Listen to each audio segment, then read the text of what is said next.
못 참는 아기 호랑이죠. 이게 뭐지?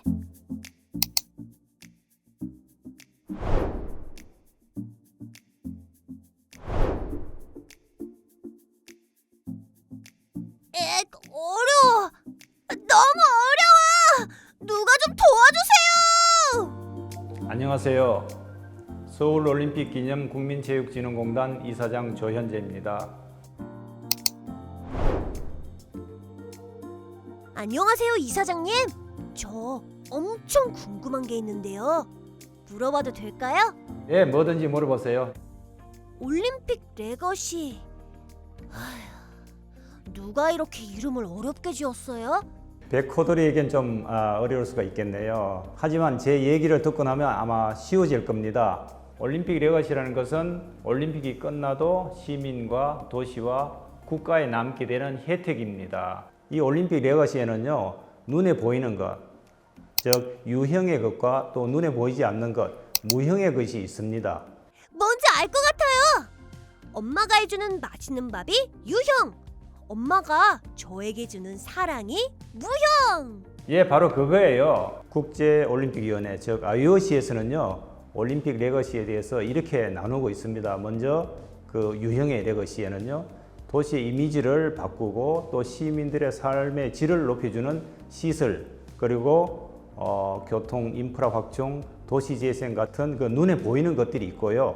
또 이 무형의 레거시에는 눈에 보이지 않는 거죠. 국민적인 자긍심이라든지 국가 문화유산의 재발견, 그리고 다양한 분야의 기술 혁신, 그리고 무엇보다 중요한 것은 시민의식의 변화, 이런 것들로 구분하고 있습니다. 이 올림픽 레거시를 가장 쉽게 이해하는 방법은 가장 잘된 케이스를 통해서 알아보는 거예요.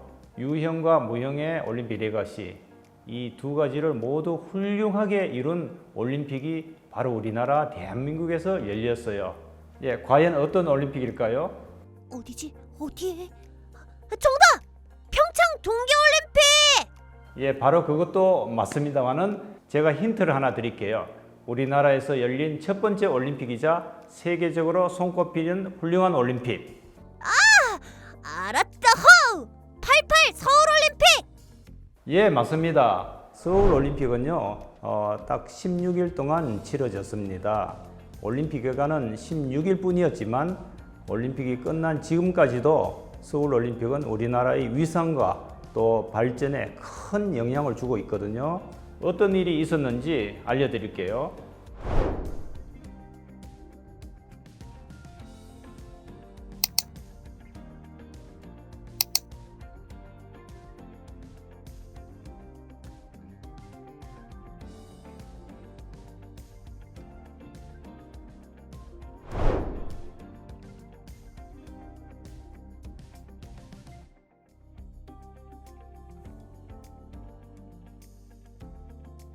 (88) 서울 올림픽을 할 당시 지구촌은 두 편으로 갈라져서 40년이 넘는 긴 시간 동안 싸움을 계속하고 있었어요. 그것은 바로 동서냉전입니다. 올림픽은 평화의 상징이지만 어떻게 된 일인지 올림픽에서 더 싸우는 거예요. 상대편에서 개최하는 올림픽에는 우리 쪽에서는 안 나갈래 하면서 참가조차 안 하는 일이 많았죠. 80년 모스크바 올림픽, 그리고 84년 LA 올림픽에는 서로 상대편에서 참가하지 않았죠. 그렇게 반쪽짜리 올림픽이 계속되고 있었는데요.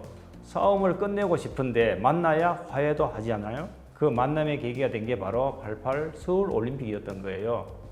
양쪽에서 너도 나도 참가하니까 참가 국수도 사상 최대, 참가 인원도 사상 최대, 진정한 화합의 장이 열린 거죠. 88 서울 올림픽의 주제곡 손에 손 잡고 아시죠? 이 노래처럼 싸움을 잠시 멈추고 손에 손을 잡고 평화를 기원했습니다. 그런데 그 노래가 서울에 울려 퍼진 지 2년 뒤에 독일에서 기적 같은 소식이 들려왔습니다. 우리처럼 분단 국가였던 독일이 1990년 벽을 넘어서라는 노랫말처럼 동독과 서독을 나누고 있던 베를린 장벽을 무너뜨리고 손에 손을 잡고 통일을 이룬 거예요. 우후! 올림픽에서 만나기를 정말 잘했네요. 예, 그렇죠. 당시 전 세계가 평화를 얼마나 간절히 바라고 있었는지는 88 서울올림픽 개막식을 봐도 잘 알 수가 있습니다.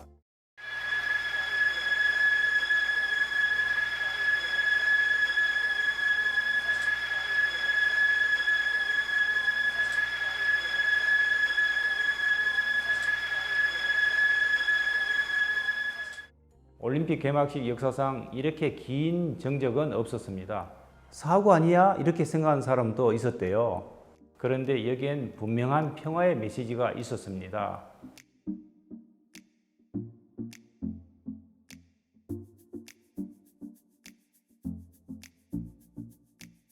그렇게 88 서울올림픽을 계기로 지구촌에는 진짜 평화가 찾아왔고 폭탄 터지는 소리 대신에 서로의 이야기에 귀를 기울이게 되었습니다.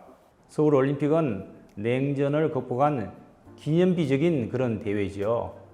서울올림픽이 없었다면 아마 전 세계의 평화도 근대올림픽의 위기도 극복하는데 어려움을 겪었을 겁니다. 분단국인 우리에게는 평화가 핵심일 수밖에 없었죠. 더 나아가서 한반도에서 올림픽을 개최하는 것은 올림픽의 근본 정신인 평화올림픽이라는 취지에 딱 맞았기 때문에 전 세계인에게도 의미 있는 올림픽이었으리라 확신합니다.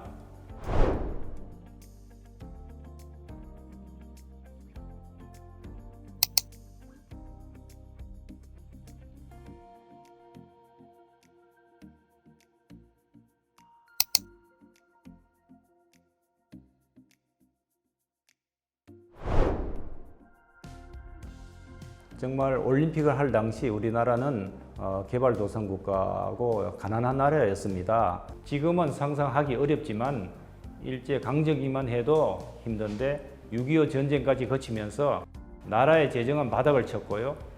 우리는 다른 나라의 도움 없이는 살 수가 없는 지경에 이르렀습니다. 그렇게 정말 어렵고 또 힘든 대한민국이 어떻게 선진국만 개최할 수 있다는 세계 최대 스포츠 축제인 올림픽을 개최할 수 있었을까요? 돈이 없고 모두가 힘든데도 올림픽을 개최할 수 있었다고요? 정말 상상이 안 돼요. 그렇죠. 상상이 안 가시죠? 그 비결은요. 전 국민이 88 서울올림픽의 성공이라는 하나의 목표를 가지고 똘똘 뭉쳤기 때문에 가능했다고 생각합니다. 그런데 더 놀라운 변화는요. 올림픽이 끝난 이후에 시작이 되었습니다. 세계 어디를 가든 서울올림픽을 알게 된 거죠. 그래서 외교에 도움이 된 건 당연하고 서울의 발전된 모습을 봤으니 우리나라 물건을 많이 사기도 하고 우리나라에 많이 팔기도 하면서 대한민국, 우리나라의 경제가 어마어마하게 성장하기 시작합니다. 그리고 무엇보다도 중요한 것은 우리나라 국민들의 마음가짐이 크게 달라졌습니다. 우리는 할 수 있다. 우리는 해낼 수 있다. 우리는 해낸 경험이 있다. 이렇게 불가능에 가까웠던 88 서울올림픽을 성공적으로 해내고 나서 어떤 시련 위기가 닥쳐도 다 이겨낼 것만 같은 힘이 솟아난 거죠. 그런 저력은 이후 우리나라에 힘든 일, 어려운 일이 있을 때마다 큰 도움이 되었습니다. 국민들 한 사람 한 사람 마음속 깊이 88 서울올림픽의 할 수 있다는 레거시가 DNA처럼 새겨진 거죠. 이렇게 88 서울올림픽은 개발도상국이었던 우리나라를 지금처럼 선진국으로 도약할 수 있도록 터닝 포인트를 마련해 주었습니다.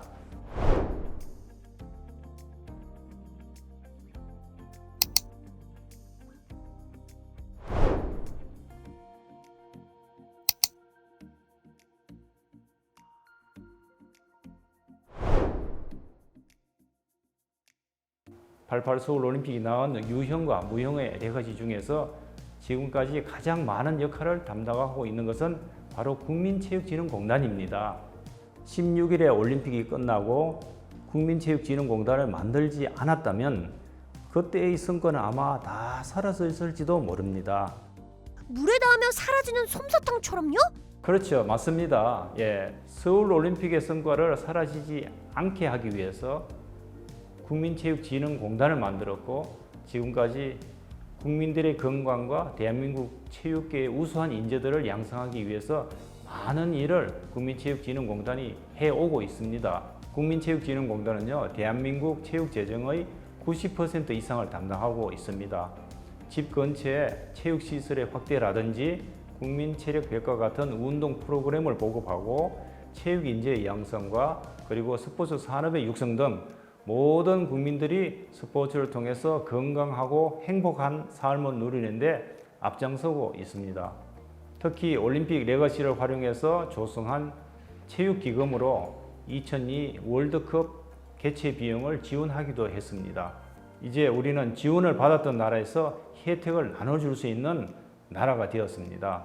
88 서울 올림픽 당시에 우리나라처럼 아직은 도움이 필요한 개발도상국가에 특히 스포츠 인재 육성에 도움을 주게 되면 전 세계 누구나 올림픽의 레거시의 가치를 느낄 수 있지 않을까요? 이 서울 올림픽의 레거시는요, 꿈과 희망과 용기를 주는 그런 역할을 하고 있다고 생각을 합니다. 서울 올림픽 당시에 우리가 동서냉전을 극복하고 전 세계가 화합과 평화의 어떤 무대로 만든 것처럼 서울 올림픽 레거시는요, 전 세계인들에게 스포츠를 통해서 화합과 평화의 메시지를 전해주는 것과 동시에 대한민국처럼 개발도상국에서 스포츠를 통해서 선진국으로 도약할 수 있다는 그런 꿈과 희망과 용기를 주는 그런 역할을 하고 있는 현재 진행형이라고 생각합니다. 우호! 88 서울올림픽 레거시도 손에 손잡고 계속 이어질 수 있겠네요. 그리고 벽을 넘어서 세계로 가겠네요. 올림픽 레거시가 뭔지 확실히 알았다 호. 궁금한 건 또 물어보러 올게요 호.